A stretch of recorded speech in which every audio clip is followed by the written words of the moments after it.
Weewaawo gye tutandikidde nkubuulidde nti Nabbambula w'omuliro aliko ekizimbe kyakutte mu kibuga eky'e Kasubi. Kasubi kiri ku luguudo oluva e Kampala okudda e Hoima, naye awo kumpi n'ekifo ekyakazibwako essundiro ly'amafuta erya Petrol City we wali kalina Nabbambula ono gy'akutte. Twagala okuleetera ebimu ku ebyo bye tukufuniddeko nga bwe nkutegeezezza. Omukyala aliwa? Niduwa abadde wange.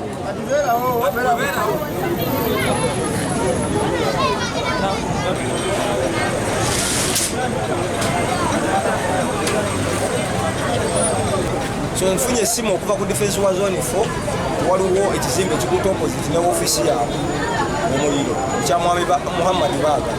So nange nenkubira Osika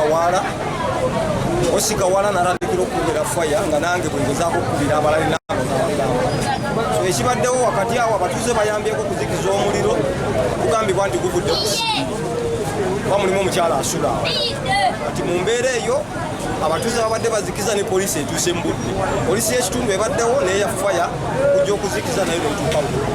So y'ensonga lwaki ekizimbe bakitaasizza tewabaddeyo nnyo sebyamaanyi. Admin wa Harris Driving School Kasubi branch.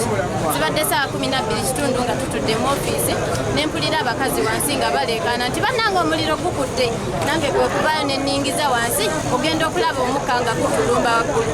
Nenvaayo nenzikirira mu mukka ogw'amaanyi nga siraba ne wendaga, nenzikirira wansi gwe kuvaayo naye nga simanyi omuliro oba guviiridde ku ki naye nga guviiridde wansi ku fasile.